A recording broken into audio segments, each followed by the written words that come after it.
ஓம் சாந்தி. சகார் காலங்களில் தந்தை பிரம்மா எவ்வாறு ஜக்கியத்தை பராமரித்தார் என்று பலரின் அனுபவ கதைகளை அறிந்திருப்போம். இன்று அவ்யக்த பிரம்மாவுடன் தனது சூட்ச்ம பராமரிப்பின் அனுபவங்களை பகிர்ந்து கொள்கின்றார் சகோதரி மாருதி அவர்கள். ஓம் சாந்தி. பிரம்ம பாபாவின் உணர்வுகள் எப்போதும் எல்லையற்றதாகவே இருந்திருக்கின்றது.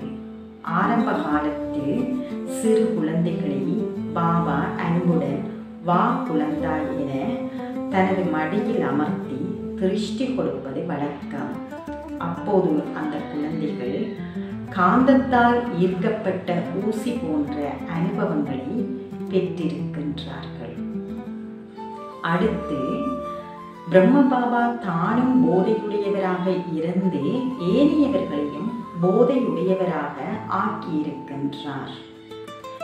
குழந்தைகள் ஊஞ்சலாடுகின்ற போது பாபா அவர்களிடம் சென்று கேட்பாரா, நீங்கள் யாருடன் ஊஞ்சலாடுகிறீர்கள் என்று.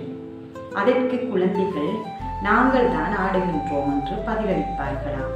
அப்போது பிரம்ம பாபா கூறுவாரா, நீங்கள் 3 அதிகாரிகளுடன் ஊஞ்சலாடுகிறீர்கள் என்று எப்போதும் நினைக்க வேண்டும். முதலாவது அதிமேலான பரமதந்தை சிவபாபா, இரண்டாவது பிரஜாபிதா பிரம்ம பாபா, மூன்றாவது எதிர்கால இளவரசனாகிய ஸ்ரீ கிருஷ்ணர். இவ்வாறாக பிரம்ம பாபா மற்றவர்களை போதையடைய செய்திருக்கின்றார். அடுத்து பிரம்ம பாபா உயிர் வாழும் சிவாலயமாக விளங்கினார். தான் நடக்கும் போதும் உலாவும் போதும் செவிமடுக்கும் போதும் பேசும் போதும் அவதூறு செய்பவர்களுக்கு நன்மையை கொண்டு வரும் போதும் சிவபாபாவே அவருடன் இருந்திருக்கின்றார் என்ற அனுபவம் அனைவருக்கும் ஏற்பட்டிருக்கின்றது. இத்தகைய மேன்மையான மற்றும் தூய்மையான அன்பை வேறு எங்கேயும் பார்த்திருக்க முடியாது. அடுத்து பிரம்ம பாபா தர்மராஜ் பாவத்தையும் நடித்திருக்கின்றார். தூய்மையற்ற எவருமே மதுபனுக்கு வர அனுமதி கிடையாது, அவ்வாறு வந்தால் தண்டனை பெறுவார்கள் என்று சிவபாபா கூறியிருக்கின்றார். ஒரு தடவை ஒரு சகோதரர் மதுபனில் தனது படுக்கறை அறையில் இருந்த போதும் என்னால் இதை தாங்க முடியவில்லை, பாபா என்னை மன்னித்து விடுங்கள் என்று தனது தலையாலும் கால்களாலும் அடித்துக் கொண்டிருந்திருக்கின்றார். இந்த செய்தி பிரம்ம பாபாவின் காதுகளுக்கு எட்டியிருக்கின்றது. பிரம்ம பாபா கூறினாராம், இந்த குழந்தை தான் செய்த தவறுக்கான தண்டனையை அனுபவம் செய்து கொண்டிருக்கின்றார் என்று.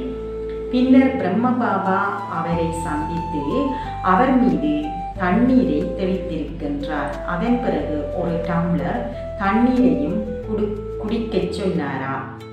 அதன் பின்னர் அந்த ஆத்மா அமைதியாகினார். மறுநாள் அந்த ஆத்மாவை சந்தித்த போது பிரம்ம பாபா கூறினாராம், நீ செய்த எல்லா பாவங்களையும் தர்மராஜிற்கு எழுது, தந்தை அரைவாசியை மன்னிப்பார் என்றாராம். ஆரம்ப நாட்களில் தர்மராஜின் சபையை பிரம்ம பாபா கூட்டுவாராம். யாராவது ஏதாவது தவறுகள் செய்தால் அதை கூட்டத்தில் கூறுமாறு சொல்வாராம். அத்துடன் அவர்களை மன்னிப்பதும் உண்டு. அடுத்து அப்பாவிகளை பலப்படுத்துவது பாபா மாத்திரமே. ஒரு தடவை ஒரு சகோதரி கவிதை ஒன்றை தானே இயற்றி அதை பாபாவிற்கு முன்னால் ஒப்புவித்துக் கொண்டிருந்தாராம். அப்போது அவரது கண்களில் இருந்து கண்ணீர் வழிந்தோட தொடங்கியிருக்கு. பிரம்ம பாபா தனது கைக்குட்டையால் அந்த சகோதரியின் கண்களில் வடிந்த கண்ணீரை துடைத்திருக்கின்றார். அவரது கரங்கள் மிருதுவாக இருந்ததுடன் தைரியத்தையும் கொடுத்ததாக அந்த சகோதரிக்கு அனுபவம் ஏற்பட்டிருக்கின்றது. அடுத்து பிரம்ம பாபா பணிவார ஒரு சேவாதாரியாக இருந்திருக்கின்றார். ஒரு தடவை டெல்லியில் உள்ள ஒரு சகோதரரின் வீட்டிற்கு சென்றிருந்தார். பிரம்மபாபாவை சந்திப்பதற்கான நூற்றுக்கணக்கான ஆத்மாக்கள் வந்திருந்தனர். அப்போது பாபா தானே தேநீரை அனைவருக்கும் பரிமாறிக் கொண்டிருந்தாராம். இவ்வாறாக அவர் ஒரு சேவாதாரியாகவும் விளங்கியிருக்கின்றார். அடுத்து பாபா புரிந்துணர செய்து இதயங்களை இணைத்திடுவார். ஒரு நாள் ஒரு சகோதரர் பிரம்மபாபாவிடம் சென்று தனது மனைவியை பற்றி முறையிட்டு கொண்டே இருந்திருக்கின்றார். அவரது வெறுப்புணர்வு அந்த முகத்தில் தென்பட்டதை பாபா அவதானித்தாராம்.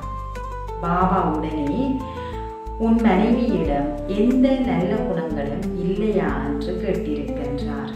அதற்கு அந்த சகோதரர் தீவிரமாக யோசித்து ஒன்றன் ஒன்றாக நற்பண்புகளை கூறத் தொடங்கியிருக்கின்றார். பிரம்மபாபா மேலும் இன்னும் ஏதாவது சிறப்பியல்புகள் இருக்கின்றதா என்று கேட்க அவரும் தொடர்ந்தும் நல்ல விஷயங்களையே திரும்ப திரும்ப கூறத் தொடங்கியிருக்கின்றார். அப்போது பாபா கூறினாராம், பார் குழந்தாய், ஒருவருக்கொருவர் குறைகளை பார்த்து கொண்டிருந்தால் மன உளைச்சலே ஏற்படும். அதற்கு மாறாக ஒருவருக்கொருவர் சிறப்பியல்புகளை பார்த்தீர்களானால் வாழ்க்கையில் சந்தோஷமே கிடைக்கும் என்றாராம். அந்த போதனை அந்த குடும்பத்தை மேலும் சந்தோஷமாக்கியதாம். இவ்வாறாக பாபா சகல பண்புகளிலும் முழுமையானவராக திகழ்ந்திருக்கின்றார். அதிகாலை 2 மணிக்கே எழுந்து சாதனைகள் பலவற்றை புரிந்திருக்கின்றார். நடக்கும் போதும் நடமாடும் போதும் உலாவி திரியும் போதெல்லாம் சிவபாபாவின் நினைவில் நிலைத்திருந்ததுடன் ஏனையவர்களையும் நிலைத்திருக்க தூண்டியிருக்கின்றார். சிவபாபாவின் ஞானத்தின் மீது ஆட்டசைக்க முடியாத நம்பிக்கையையும் கொண்டிருந்தார். எந்த விதமான சூழ்நிலைகளும் அவரை அசையச் செய்யவில்லை. அத்துடன் இந்த ஞானம் ஏற்றுக்கொள்ளப்படாத காலத்தில் பெரிய பெரிய குடும்பங்களில் இருந்து வந்த சகோதர சகோதரிகள் வந்திருந்தனர். தங்களது வீடுகள் குடும்பங்களை துறந்து வந்தார்கள். அவர்களுக்கு அடைக்கலம் கொடுத்து பராமரிப்பு கொடுப்பது என்பது துணிச்சலான செயலாகும்.